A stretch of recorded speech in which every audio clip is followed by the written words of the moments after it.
Lokesh Kanagaraj sir வந்துட்டு நான் இருந்த வீட்டு பக்கத்தில் இருந்தாங்க. ஒரு நாளைக்கு கூட கேட்ச் பண்ணுறேன் சார் அப்படின்னாரு. எனக்கு உண்மையாலுமே அந்த சாங் வந்துட்டு ஒரு படம் ரிலீஸ் ஆகி ஹிட்டான என்ன ரீச் ஆகுமோ அந்தளவுக்கு ரீச் ஆகி போயிடுச்சு. இந்த படம் வந்து பார்த்தீங்கன்னா பெரிய பிரம்மாண்டமான பொருட்செலவில் ரொம்ப பெரிய பட்ஜெட், எனக்கு பெரிய பட்ஜெட். தங்க நகைகளுக்கு சேதாரத்தில் 25 முதல் 50% வரை தள்ளுபடி. வைர நகைகளுக்கு கேரட் ஒன்றிற்கு ரூபாய் 10,000 தள்ளுபடி. போத்தி ஸ்வர்ண மகால், இது பரிபூர்ணத்தின் அடையாளம். அவங்க வீட்டுலாம் போய் நிறைய பேர் சொல்லக்கூடிய யாரும் பேச சொல்ல மாட்டேன். அவங்க வீட்டுலாம் போய் கேட்குறப்போ ஒவ்வொருத்தரும் ஒவ்வொரு விதமாக தட்டி கழிச்சாங்க. எப்படி சார் பண்ணணும், இப்போ பண்ணிட்டேன் அப்படின்னு நான் சொன்னேன். Sir I love you sir.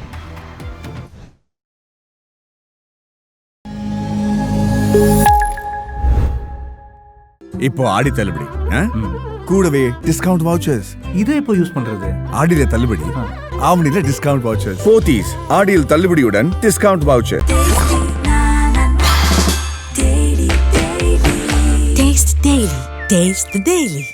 வணக்கம் சார், எப்படி சார் இருக்கீங்க? நல்லா இருக்கு. இப்போ உங்கள் பாட்டு பயங்கர ஃபேமஸாக இருக்குது. அதெல்லாம் நீங்கள் எதிர்பார்த்தீங்களா சார்? இந்த தாமரை பூவுக்கும் அதெல்லாம் லோகேஷ் சார் அந்த ரொம்ப ஃபேமஸாக இருந்துச்சு. உங்களுக்கு எப்படி சார் இருக்கு? ஏன்னா எனக்கு இது வரைக்கும் இல்லை. ஆக்சுவலாக வந்துட்டு லோகேஷ் கனகராஜ் சார் வந்துட்டு நான் இருந்த வீட்டு பக்கத்தில் இருந்தாங்க. இப்போ இல்லை, இப்போ மாறி போயிட்டாங்க, சொந்த வீட்டு கட்டி போயிட்டாங்க. அது கொஞ்ச நாள் வந்து அங்கே இருந்தாங்க. அப்போ நான் பார்ப்பேன், சார்ப்பா ஒரு நாளைக்கு கூட கேட்ச் பண்ணுறேன் சார் அப்படின்னாரு. ஓகே சார் அப்படின்ற. அப்புறம் எங்கேயாச்சும் பார்த்தா ஹாய் சொல்லுவோம், அவ்வளோதான், எதுவும் கிடையாது. பட் அவர் படத்துக்கு தேவைப்பட்டுருக்குது ஒரு பெக்யூலரான சாங்கு. எனக்கு உண்மையாலுமே அந்த சாங்கு வந்துட்டு ஒரு படம் ரிலீஸ் ஆகி ஹிட்டான என்ன ரீச் ஆகுமோ அந்தளவுக்கு ரீச் ஆகி போயிடுச்சு மக்கள்கிட்ட. நான் ரொம்ப கேப் விட்டுருக்கேங்களே, சினிமாவுக்கு இல்லை வராமல் ரொம்ப கேப் விட்டு அந்த கேப்பை ஃபுல் பண்ணிச்சு. ரொம்ப சந்தோஷம். இந்த சேனல் மூலிமா நான் லோகேஷ் கனகராஜ் சார் தேங்க்ஸ் சொல்லிக்கிறேன். ஆனால் இப்போ 2K கிட்ஸும் அந்த பாட்டை வந்து ரொம்ப விரும்பி கேட்குறாங்க. இப்போ உள்ள எல்லாருமே வந்து ஒரு பிளேலிஸ்ட்டில் டாப் லிஸ்ட்டில் இருக்கிறது அந்த ரெண்டு பாடல்கள். நீங்கள் அதை எப்படி சொன்ன பார்க்குறீங்க? ஆமாம், ஏன்னா இப்போ வந்துட்டு அந்த சாங் வரிகள் பார்த்தீங்கன்னா வைரம் சார் இங்கே அவ்வளோ அழகாக எழுதியிருப்பாங்க. அது வந்து இன்டெரக்டாக வந்து தாமரை பூவுக்கு தண்ணிக்கு என்றைக்கும் சண்டையே வந்ததில்லை அப்படின்னா அது அந்த ஒரு லவ்வர்ஸ்குள்ளே ஒரு அத்தை பொண்ணு மாமன் பையன் இவங்களுக்குள்ளே எப்பவுமே சண்டை வராது. என்னதான் இருந்தால் கூட அந்த உறவுகள் இருக்குது. தாமரையில் தண்ணி பட்டும் படாமல் இருக்குங்களா, ஆனால் தண்ணியிலே இருக்குது அப்படிங்கிற மாதிரி வரிகள் வந்துட்டு அந்த உறவு முறைகளுக்கு ஏற்ற மாதிரி இருக்குது. எல்லா காலகட்டத்திலையும் அந்த உறவுகள் இருக்குது இல்லை. இப்போ நம்ம காலத்துலேயும் சரி, எங்கள் காலத்துலேயும் சரி, இப்போ 2K கிட்லேயும் முன்னாடி இருந்தவங்க எல்லாருமே அந்த உறவுகளில் நம்ம பின்னி பதிஞ்சிருக்கிறோம். அந்த வரிகள் அப்படி தான். வைரமுத்துக்கு தான் அவர்கிட்ட தேங்க்ஸ் சொல்லணும். டைரக்டர் பாரதி சார் அதை மேக்கிங் பண்ணார். நீங்கள் சினிமாவில் பிரேக் விட்டது தான் விட்டீங்க, பட் இப்போ பயங்கர அதுக்கேற்றாப்புல ரொம்ப பிஸியாக இருக்கீங்க சார். இப்போ கரண்ட்டில் என்ன சார் பண்ணுறீங்க? என்ன பாருங்க, ரெட் ஃப்ளவர். ஓகே. இந்த படம் வந்துட்டு இப்போ நான் வந்துட்டு சினிமாவில் ஜெயிக்கணும்னு ரொம்ப வெறித்தனமாக என்னுடைய வில்லேஜை விட்டு நான் அந்த சினிமாவுக்கு வந்தேன். நான் ஒரு சாதாரண ஒரு கிராமத்தில் தான். எனக்கு சின்ன வயசுலேயே அப்பா அம்மா இல்லை, மிஸ் ஆகிட்டாங்க. எங்கள் பாட்டிகிட்டு தான் வளர்ந்தேன். நான் அப்போ வந்துட்டு ஸ்கூலில் படிக்கும்போது ரொம்ப ரொம்ப வறுமை, எனக்கு அவ்வளோ வறுமை. ஒரு புது ட்ரெஸ்ஸெல்லாம் தீபாவளி பொங்கலுக்கெல்லாம் போகிறதுக்கே ரொம்ப கஷ்டம். அப்படிப்பட்ட வறுமையில் இருக்கும்போது நான் எனக்கு சின்ன வயசுல தான் ஏதாச்சும் ஒன்று சாதிக்கணும், ஏதாச்சும் அச்சீவ்மெண்ட் பண்ணணும், ஏதாச்சும் ப்ராப்ளம் ஆகணும் அப்படின்ட்டு இருந்தேன். ஸ்கூலில் நான் சுமாராக தான் படிப்பேன். பட் என்னென்னா நான் அத்லட்டிக் நல்ல ஸ்போர்ட்ஸ் ஸ்கூலில் சப் ஜூனியராக இருக்கும்போது நிறையா ஸ்கூலுக்காக வெளியூரில் போய் விளையாண்டுருக்கிறேன். அதில் கொஞ்சம் எனக்கு கொஞ்சம் ஸ்கூலில் அளவுக்கு அந்த டிஸ்ட்ரிக்ட் லெவலுக்கு ஸ்கூலில் படிக்கும்போது என் ஸ்கூலுக்கு நல்ல பேர் வாங்கி கொடுத்தேன். அதனால் எனக்கு ஒரு ஒரு பெருமையாக இருந்துச்சு. சரி, இதை விட நம்ம பெருசாக வரணும், ஜெயிக்கணும் அப்படின்னு பார்த்தா இப்போ சினிமாவை சூஸ் பண்ணேன். சினிமா சூஸ் பண்ணி அவ்வளோ ஈஸியாக வந்துட முடியல. ரொம்ப கஷ்டப்பட்டு தான் வந்துட்டு, எல்லாருக்கும் கஷ்டப்பட்டு தான் வர முடியும். சினிமாவுக்கு வந்துட்டு ரொம்ப நாள் இங்கே மெட்ராஸெல்லாம் வந்துட்டு சாப்பாடு இல்லாமல், படுக்கிறதுக்கு இடம் இல்லாமல் இதெல்லாம் கஷ்டப்பட்டு வந்துட்டு நான் சினிமா படத்தில் வந்துட்டு ஃபஸ்ட்டு படம் எங்கள் சின்ன தாய் படித்து, அப்புறம் வந்துட்டு டைரக்டர் பாரதி சார் இப்படி கிளம்பிச்சுமே கண்டினியூவாக நிறையா படங்கள் வந்துச்சு. நான் இது வரைக்கும் 56 படங்கள் பண்ணியிருக்கிறேன், ஹீரோவாக பண்ணியிருக்கிறேன். பண்ணிவிட்டு இடையில வந்துட்டு நான் வந்துட்டு ஒரு என்னென்னா, நான் பெருசாக கிராமத்தில் இருக்கப்போ ஒரு நடிகனாக வரணும், நடிகனாக வந்துட்டேன், இல்லை ஸ்டாராக வரணும் அப்படிங்கிற எய்ம் எனக்கு கொஞ்சம் நான் கொஞ்சம் அதில் முயற்சி பண்ணல. நான் வந்து ஏன் முயற்சி பண்ணலைன்னா அதுக்கப்புறம் எனக்கு மேரேஜ் ஆயிடுச்சு, எனக்கு பசங்கள்லாம் இருந்தாங்க. சரி நமக்கு வந்து சினிமாவோட கொஞ்சம் எனக்கு பிரேக் ஆயிடுச்சு. இந்த பிரேக் ஆகிறப்ப நம்ம வந்துட்டு இனிமேல் வந்துட்டு சினிமாவை இருந்தால் பார்க்க முடியாது, பிஸ்னஸில் பண்ணணும் அப்படின்னு பிஸ்னஸில் போனோம். பிஸ்னஸில் கொஞ்சம் எங்கள் பிஸ்னஸுக்கு ரொம்ப இன்ட்ரெஸ்ட்டாக இருந்தாங்க. அதனால் பிஸ்னஸை நல்லா டெவலப் பண்ணோம். அதை டெவலப் பண்ணி வரும்போது பசங்க வளர்ந்துருந்தாங்க, படிப்பு. இதனால் வந்து இப்போ சினிமாவை பற்றி நாங்களாம் திங்க் பண்ண முடியல. பட் இந்த இடைப்பட்ட காலத்தில் வந்துட்டு பிஸ்னஸ் நல்லா ஸ்ட்ராங் பண்ணிவிட்டு இப்போ வந்துட்டு இப்போ என் பிஸ்னஸ் பார்த்துக்கிறாங்க, கூட என் பையனும் பார்த்துக்கிட்டாப்புல. இப்போ அதனால் வந்துட்டு இப்போ நான் மறுபடியும் சினிமா வருவேன். நம்ம மெட்ராஸ்க்கு எதுக்கு வந்தோம்? என்னுடைய ஏம்பிஎஸ்ன்னு வந்துட்டு நான் சினிமாவில் பெரிய ஸ்டார் ஆகணும், அதான் என்னுடைய ஃபேஷன்.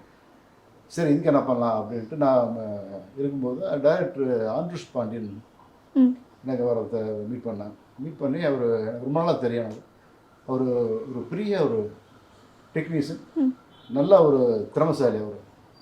அவர் டெக்னீஷியன்னா இப்போ சினிமா வந்துட்டு என்னென்னா இப்போ வந்துட்டு என்ன தான் நம்ம கதை இதெல்லாம் பண்ணால் கூட இப்போ டெக்னிக்கலாக தான் இப்போ சினிமா வந்துருச்சு. இப்போ எல்லா படங்களும் இப்போ பார்த்தீங்கன்னா கல்லியாகட்டும், இப்போ நம்ம கமல் சாருடைய படம் இந்தியன் 2 இதெல்லாம் பார்த்தீங்கன்னா இப்போ எல்லாமே டெக்னிக்கலாக தான் இருக்குது. நம்ம வந்துட்டு அவருடைய மேக்கப் ஆகட்டும், மற்ற பிரம்மாண்டங்களாகட்டும், இந்த மாதிரி டெக்னிக்கலாக தான் நம்ம லியோலாம் பண்ணாத அவரும் கமர்ஷியலாக வந்துட்டு இதை பண்ண முடியும். இதை வந்துட்டு எல்லாரும் பண்ணிட முடியாது, அதை தெரிஞ்சவங்க தான் பண்ண முடியும், அந்த டெக்னிக்கலை தெரிஞ்சவங்க தான் பண்ண முடியும். இதில் இந்த டைரக்டர் வந்துட்டு அது சிஜி எக்ஸ்பர்ட், சிஜி ஸ்பெஷலிஸ்ட். இந்த ஆண்ட்ரூஸ் பாண்டியன் வந்துட்டு ரொம்ப சிஜியுடைய எக்ஸ்ட்ரீமான டேலண்டானவர். நிறையா படங்கள் பண்ணியிருக்காரு, சிவாஜி, எந்திரன் 2 இது மாதிரி நிறைய படங்களுக்கு, சங்கர் படம், பாகுபலி படங்கள்லாம் ஒர்க் பண்ணியிருக்காரு. இந்த டைரக்டர் ஒர்க் பண்ணியிருக்கனால அவர் வந்துட்டு சரி அவர்கிட்ட வந்து சொல்லும்போது பேசும்போது இந்த படம் பண்ணலாம் அப்படின்னாரு. சரி கதை சொன்னார்னா எனக்கு ரொம்ப பிடிச்சிருந்த இந்த கதை வந்துட்டு நான் இதை சும்மா இன்ட்ரிக்காகலாம் சொல்லலை, அது எக்ஸ்ட்ரானரியான ஒரு ஸ்கிரிப்டாக இருந்துச்சு. ஒரு டெக்னிக்கலாக அது வந்துட்டு பிரம்மாண்டமாக கொடுக்க முடியும். எப்படின்னா இப்போ கதை வந்துட்டு இப்போ நடக்கிற கதை கிடையாது, இந்த நெப்பில் வந்து இப்போ நடக்கிற கதை கிடையாது. 2047 நடக்குது. Futuristic movie. ஃபியூச்சரிஸ்டிக் மூவினா நீங்கள் பார்த்தீங்கன்னா டெக்னிக்கலாகவே எல்லாமே புதுசாக தான் இருக்குது, எதுவுமே பழசாக இருக்காது. இப்போ வந்து எதுவுமே சொன்ன விஷயங்களை சொல்ல முடியாது, ஒரு டிஃப்ரெண்ட்டாக தான் இருக்குது. இதை வந்துட்டு சரி நம்ம இந்த டெக்னிக்கலாக வந்துட்டு நம்ம வந்து சும்மா ஈஸியாக பண்ணிட முடியாது. இந்த டைரக்டரு, நான், இந்த படம் ப்ரொடியூசர் எல்லாருமே இதை பற்றி ரிசர்ச் பண்ணோம், R&D பண்ணோம். இதை பற்றி எப்படி என்ன பண்ணலாம், 2047 என்ன மாதிரி இருக்குது, எப்படி இருக்குது. அவர் டைரக்டர் சொன்னார், சார் இப்போ உலக நாடுகளாக வந்துட்டு நிறைய வார் நடந்துகிட்டு இருக்குது, 3ஆம் உலகப் போர் வரதுக்கு சான்ஸ் இருக்குது அப்படின்னு சொல்லி அதை சொன்னார். அதை நான் நம்ப வச்சார். டிஸ்கவரிலாம் போய் எனக்கு கூகுள்லாம் போய் அதெல்லாம் நம்ப வச்சு இந்த உலகப்போருக்கு அப்புறம் என்ன நடக்குது, எப்படி இருக்குது, நம்ம இந்தியா எப்படி இருக்குது அப்படின்ட்டு அவருடைய கற்பனை வந்துட்டு இந்த கதை வந்துட்டு 3ஆம் உலகப்போருக்கு அப்புறம் நடக்கிற கதை. இதில் வந்துட்டு என்ன பண்ணணும், நம்ம இந்தியாவுடைய கலாச்சாரத்துக்கு தகுந்த மாதிரி என்ன எங்கே இருந்தாலும் ஒரு நல்லவன் ஒருத்தர் கெட்டவன் இருப்பாங்க. அதை வந்து ரொம்ப குடும்பத்திலேயே கொண்டு வருவார் டைரக்டர்.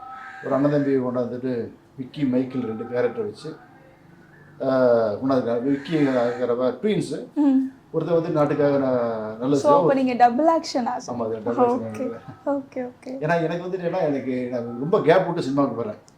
சினிமாவுக்கு வரும்போது நம்ம வந்துட்டு பழைய விக்னேஷ்னா வில்லேஜில் பண்ணுறப்ப வில்லேஜ் ஹீரோ அந்த சாஃப்ட்னஸ் அப்படியே இருக்காங்க. அதில் இமேஜை உடைக்கணும், அதுக்கு ஒரு நல்ல ஸ்கிரிப்ட் அமையணும். அதுக்கு அமைக்கிறப்ப வந்துட்டு ஹீரோவும் பண்ணணும், வில்லனும் பண்ணணும், ரெண்டுக்கு ஏற்ற மாதிரி ஒரு ஸ்கிரிப்ட் வேணும்னு சொல்லி தான் இந்த ரெடி பண்ணணும். அதில் பார்த்துட்டு வில்லன் வந்துட்டு மைக்கிள்னு ஒரு கேரக்டர் ரொம்ப நல்லா பண்ணியிருக்காரு, நல்லா கொண்டு வந்திருக்காரு. நான் நல்லா பண்ணதை விட டைரக்டர் வேங்கிட்ட வேலை வாங்கியிருக்காரு, அந்தளவுக்கு எக்ஸ்ட்ராவியாக பெர்ஃபார்மன்ஸ் வாங்கியிருக்காரு. ஹீரோவும் நீங்களே, வில்லனும் நீங்களே. ஆமாம் ஆமாம். இதில் வந்து பார்த்தீங்கன்னா நிறைய ஆர்டிஸ்ட் எடுத்துருக்காங்க. நாசர் சார், விஜய் மகேந்தர் சார், தலைவர் செல்வி விஜய், ஜான் விஜய், அப்புறம் யோகி பாபு, யோகினா இந்த யோகின்னு ஒரு வில்லன் இருக்கார், குஜராத்தி ஆர்டிஸ்ட்டு. அவர் சுரேஷ் மேனன் சார், இது மாதிரி நிறைய ஆர்டிஸ்ட் இதில் நடிச்சிருக்காங்க. ஹீரோயின் பார்த்தீங்கன்னா இந்த ஒரு பஞ்சாபி கேளு, அவங்க வந்துட்டு அவங்க பேசிக்காக வந்து ஒரு ஆர்கிடெக்ட். அவங்க வந்துட்டு ரொம்ப இன்ட்ரெஸ்டிங்காக ரொம்ப இந்த படத்தில் எனக்கு சில கிளாமர்லாம் வேணும் அப்படின்னு கேட்ட உடனே அதெல்லாம் நல்லா பண்ணி கொடுத்துருக்காங்க. இந்த காலகட்டத்தில் இப்போ ஃபியூச்சரில் எல்லாம் தேவைப்படுது. இப்போ வீட்டுக்குள்ளேயே சினிமா வந்துடுச்சு, அதனால் நம்ம எதையுமே கொஞ்சம் எக்ஸ்ட்ரானரியாக கொடுக்கணும் அப்படிங்கிறப்ப ஒரு அந்த பொண்ணு ரொம்ப சப்போர்ட் பண்ணி இந்த படத்தை பண்ணியிருக்காங்க. இது ஒரு டீம் ஒர்க். என்னுடைய இந்த ரெட் ஃப்ளவருங்கிறது ஒரு டீம் ஒர்க். டீம் ஒர்க் நாங்கள் எல்லாமே இந்த படத்தில் எல்லாருமே யங்ஸ்டர்ஸ். என்ன தவிர்த்து நான் தான் கொஞ்சம் சீனியராக இருப்பேன், மற்ற எல்லாரும் யங்ஸ்டர்ஸ். ஓகே. கேமராமேனு தேவசூர்யான்னு, அப்புறம் editor Aravind, music director Santhosh, அப்புறம் இப்போ வேறு எல்லா டெக்னீஷியனுமே ரொம்ப டேலண்டாக கொண்டு வரணும், அவங்களுடைய அவுட்புட் ஃபுல்லாக கொண்டு வரணும், இந்த படத்தில் ஃபோக்கஸ் வெளியே வரணும் அப்படின்னு எல்லாமே ஹார்ட் ஒர்க் பண்ணி இந்த படத்தில் பண்ணியிருக்காங்க. எல்லாருமே ஹார்ட் ஒர்க் பண்ணி தான் பண்ணுவாங்க, எல்லாருமே ஹார்ட் ஒர்க் தான் செய்ய. ஒரு படம் பண்ண உடனே அந்த படம் ஜெயிக்கணும், நல்லா வரணும்னு தான் பார்ப்பாங்க. ஆனால் இந்த படத்தில் வந்துட்டு எல்லாமே அமைஞ்சிச்சு. அதுக்கு மெயின் வந்து டைரக்டருடைய டேலண்ட் தான், அவருடைய கதை, அவருடைய டெக்னிக்கல் பர்சன் அவர். அதனால் அந்த கூட அந்த எல்லாருமே படம் நல்லா வந்துருக்குது, நல்லா இருக்குதுன்ட்டு அவங்க எல்லாருமே ஃபுல்லாக தன்னுடைய டேலண்ட்டை ஃபுல்லாக அதில் இன்வால்வ் பண்ணி போடணும், நம்மளும் இதில் வெளியே வரணும், நம்மளும் ஜெயிக்கணும் அப்படின்னு எல்லோரும் பண்ணியிருக்காங்க. இந்த படத்துடைய ப்ரொடியூசர் மாணிக்கம் அவர் வந்து ஃபஸ்ட்டு வந்து போடும்போது எல்லாருமே பயப்படுவாங்கல்ல, ஒரு படம் வந்துட்டு இவ்வளோ செலவு பண்ணி பண்ணணுமா அப்படின்ட்டு. பட் அவருக்கு வந்துட்டு நான் தான் டைரக்டரோட மாணிக்க சார் அறிமுகப்படுத்தி விட்டேன். ஓகே. உடனே அவர் வந்து எதுவும் யோசிக்கல, கதை மேலே நான் சொன்ன அந்த வார்த்தையை மேலே நம்பி நல்லா எங்கேயுமே காம்ப்ரமைஸ் பண்ணாமல் நிறைய செலவு பண்ணி இந்த படத்தை பண்ணியிருக்கோம். இந்த படம் வந்து பார்த்திங்கன்னா பெரிய பிரம்மாண்டமான பொருட்செலவில் ரொம்ப பெரிய பட்ஜெட், எனக்கு பெரிய பட்ஜெட். Okay okay. பெரிய பட்ஜெட்டில் பண்ணியிருக்கிறோம். அதுக்கு காரணம் வந்துட்டு இந்த கதைக்கு தேவைப்பட்டுச்சு. ஒரு விஷயத்த சொல்லும்போது நம்ம டெக்னிக்கலாக சொல்லும்போது, பிரம்மாண்டமாக சொல்லும்போது மக்கள் நம்மளா தான் அந்த பார்க்குற வாயிலே டைலாக்லேயே சொல்ல முடியாது, அதை விஷுவலாக காட்டணும். விஷுவலாக காட்டியிருக்கிறோம். ரொம்ப நல்லா வந்திருக்குது படம். படம் முடிஞ்சது, செப்டம்பரில் ரிலீஸ் பண்ணலான்னு இருக்கிறோம். நீங்கள் இந்த படத்துக்கு எப்படிலாம் ப்ரொமோஷன் பண்ணலான்னு நினைக்கிறீங்க சார்? நீங்கள் ஒரு ஐடியா வச்சுருப்பீங்களா? இப்போ நிறையா ப்ரொமோஷன் வைஸ் வந்து ரொம்ப இனோவேட்டிவாக எல்லாருமே யூனிக்காக பண்ணிட்டு இருக்காங்க. நீங்கள் எப்படி இந்த படத்தை ப்ரொமோட் பண்ணுவீங்க சார்? அதான் இப்போ வந்துட்டு என்னென்னா, இப்போ நான் இத்தனை வருஷம் சினி ஃபீல்டில் இருந்ததுனால நான் வந்துட்டு இப்போ எனக்கு வந்துட்டு குஷ்பு மேடம் வந்துட்டு செகண்ட் லுக் போஸ்டர் ரிலீஸ் பண்ணி கொடுத்தாங்க. அதே மாதிரி நம்ம வெங்கட் பிரபு சார் வந்துட்டு ஃபர்ஸ்ட் லுக் பண்ணி கொடுத்தாரு. அவர் விஜய் சேதுபதி சார் வந்து என்னுடைய ரொமான்டிக் சீன் அந்த அதாவது ரிலீஸ் பண்ணி கொடுத்தாங்க. இவன் பண்ணுறப்ப இப்போ இது மாதிரி தான் ஜெயம் ரவி பண்ணி தரேன் இருக்காரு. இந்த மாதிரி எல்லா ஹீரோக்களையும் வச்சு நான் இந்த படத்தை மக்களுடைய சேர்க்கணும் அப்படின்னு இருக்கிறேன். இப்போ விஜய் சேதுபதி சார் வந்துட்டு நேற்று வந்துட்டு அந்த ரொமான்டிக் சீன் ஒரு ரிலீஸ் பண்ணார். இப்போ வந்து ஒரு 4 லட்சம் பேர் பார்த்துட்டாங்க. 4 லட்சம் பேர் பார்த்துருக்காங்க. 4 லட்சம் பேர் நல்லா லைக் கொடுத்துருக்காங்க. அப்படிங்கிறப்போ இப்போ மக்கள்கிட்ட வந்துட்டு இந்த ரெட் ஃப்ளோங்கிற படம் வந்துட்டு கொஞ்சமாக ரீச் ஆகிருக்கு. வந்துட்டு ஃபஸ்ட்டு வந்துட்டு யாருமே கேஷுவலாக தான் பார்த்துட்டு இருந்தாங்க. இப்போ வந்து ஃபஸ்ட் லுக், செகண்ட் லுக், தேர்ட் லுக்கெல்லாம் வரும்போது கொஞ்சம் ஆடியன்ஸுடைய அட்டன்ஸ் வந்துருக்குது. பார்த்துட்டு லைக் பண்ணுறாங்க, படத்தை பற்றி கொஸ்டின் கேட்குறாங்க, நிறைய பேர் கேட்குறாங்க. நீங்கள் எவ்வளோ பாருங்கள், அதில் விஜய் சேதுபதி சார் ரிலீஸ் பண்ணியிருக்காரு அவர் ட்விட்டரில். ரொம்ப இது இருக்குது. அது மாதிரி இன்னும் பண்ணணும், நிறையா பண்ணணும், பப்ளிசிட்டி பண்ணணும். ஏன்னா இந்த படத்தை வந்து நாங்கள் பண்ணுறது எவ்வளோ முக்கியமோ இதை கொண்டு மக்கள்கிட்ட போய் சேர்க்கணும். இப்போ ஒரு விஜய் சார் படமாக இது, ரஜினி சார் படமாக இது, ரஜினி சார் படம் ரிலீஸ் ஆகும்போது அது படம் நல்லா போய் பார்த்துருவாங்க, அவங்களுக்கு ஒரு ஆடியன்ஸ். இப்போ நமக்கு இந்த படம் வந்துட்டு மக்கள்கிட்ட கூட வரணும். ரெட் ஃப்ளோர்னு ஒரு படம், விக்னேஷ் நடித்த படம், அப்படி அந்த படத்தை போய் அவங்களுடைய நாலேஜ் கொண்டு போகணும். அதுக்கான முயற்சிகள் பண்ணிகிட்ருக்குறோம், இன்னும் பிளான் பண்ணிகிட்ருக்குறோம். இன்னும் 2 மாதம் டைம் இருக்குது. இந்த 2 மாதத்துக்குள்ளேயே வந்துட்டு எந்த அளவுக்கு மக்கள்கிட்ட கூட சேர்க்கணுமோ அதான் எங்களுடைய நோக்கம். அதுக்காக தான் நாங்கள் பிளான் பண்ணிகிட்ருக்குறோம். படம் முடிஞ்சுட்டு நம்ம எடிட்டிங், டப்பிங், சிஜி ஒர்க்லாம் நல்லா மூலமாக ஒரு 4-5 டீம் ஒர்க் பண்ணிட்டுருக்காங்க. இப்போ அந்த டைமில் வந்துட்டு இந்த மக்கள்கிட்ட போய் சேர்க்கறதுக்கு என்ன பண்ணலாம், உங்களுக்கு தான் இதெல்லாம் சொல்லுங்கள். ஒருத்தருக்கு சப்போர்ட் இருக்காங்க. ஓகே சார், என்ன தம்பி மக்கள்கிட்ட போய் இப்படி சேர்க்கலாம் அப்படின்ட்டு. விஜய் சேதுபதி சார் பார்த்துட்டு என்ன சார் சொன்னார்? விஜய் சார்கிட்ட வந்துட்டு ஏதோ சொல்லியே ஆகணுன்றாரு. எனக்கு வந்துட்டு நிறைய ஹீரோக்கள் இப்போ ஃப்ரெண்ட் இருக்காங்க, நிறைய பேர் இருக்காங்க. அவங்க வீட்டெலாம் போய் நிறைய பேர் சொல்லக்கூடிய யாருமே பேச சொல்ல மாட்டேன். அவங்க வீட்டெலாம் போய் கேட்குறப்போ ஒவ்வொருத்தரும் ஒவ்வொரு விதமாக தட்டு கழிச்சு கழிச்சாங்க. இது வந்துட்டு நான்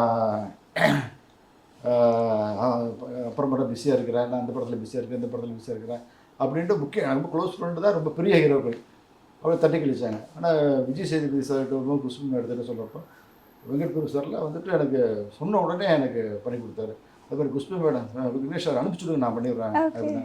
விஜய் சேது சார் வந்துட்டு எனக்கு ஃபோனில் பேசும்போது சார் இப்படி ஒரு படம் பண்ணிகிட்டு இருக்கிறேன் சார், எனக்கு வந்துட்டு நீங்கள் ட்வீட் பண்ணணும் சார் அப்படின்னு. எப்போ சார் பண்ணணும், இப்போ பண்ணிட்டா அப்படின்னாரு. இல்லை சார் நாளைக்கு பண்ணலாமா சார், உங்கள் டைம் சார், உங்கள் டைம் சொல்லுங்கள் சார். சார் அதெல்லாம் இல்லை சார், உங்கள் டைம் சொல்லி என்கிட்ட கேட்டார். ஓகே. சார் நீங்கள் பிஸியாக இருப்பீங்க, உங்கள் டைம் சொல்லுங்கள் சார். அவர் சார் நாளைக்கு சார் 6 o'clock பண்ணலாம் சார், அப்போ தான் பிஸி பீக் அவர் அந்த டைமில் பண்ணலாம் சார். இப்போ என்னுடைய மேனேஜர் சந்துருநாதன் நான் அவர் நம்பர் தரேன், நீ அவர் கான்டாக்ட் பண்ணி அவருடைய டீட்டெயில் உங்கள் ஃபோட்டோவெல்லாம் அதெல்லாம் அனுப்பிச்சிட்ருங்க, நான் இப்போ பாம்பேயில் இருக்கிறேன் அப்படின்னு அவர் பேசிகிட்டு இருக்கும்போதே எனக்கு அவருடைய மெசேஜ் மேனேஜர் நம்பர் அனுப்பிச்சிட்டாரு. மேனேஜர்கிட்ட பேசிட்டாரு. உடனே எனக்கே அவருக்கு சொன்னேன், சார் ரொம்ப ரொம்ப தேங்க்யூ சார் அப்படின்னு சொல்லிட்டு நான் சொன்னேன், sir I love you sir அப்படின்னு. சார் இப்போ டைலாக் தான் சார். அவர் ஐ லவ் யூ டூ அப்படின்னு சொன்னார். ஏன் சார் இப்படி சொல்கிறேன்? இல்லை சார் எனக்கு நிறைய பேர்கிட்ட பெரிய ஹீரோக்கெலாம் கேட்டேன், ஃப்ரெண்டு தான், அவங்க எல்லாருமே தட்டி கழிச்சாங்க, நீங்கள் சிம்பிளாக ஈஸியாக உடனே ஓகேன்னு சொல்லிட்டீங்க, எனக்கு ரொம்ப சர்ப்ரைஸ், ரொம்ப சந்தோஷமாக இருந்துச்சு அப்படின்னாரு. வாழ்த்துக்கு சார் அப்படின்னு சொல்லி வீட்டுக்கு வந்துச்சு. நான் காஃபிலாம் கொடுத்து சாப்பிட்டுலாம் மாமா வச்சுருந்தாரு. இப்பயும் உங்களை மாதிரியே இருப்பார். ஓகே. மாமா இப்போ இறந்துட்டாங்க. இப்போ அந்த மாமா நீங்கள் தான், நீங்கள் எனக்கு கல்யாணம் பண்ணிருக்கீங்க, பயம் வந்துச்சு எனக்கு, ஒரு உடம்புல இருந்துச்சு.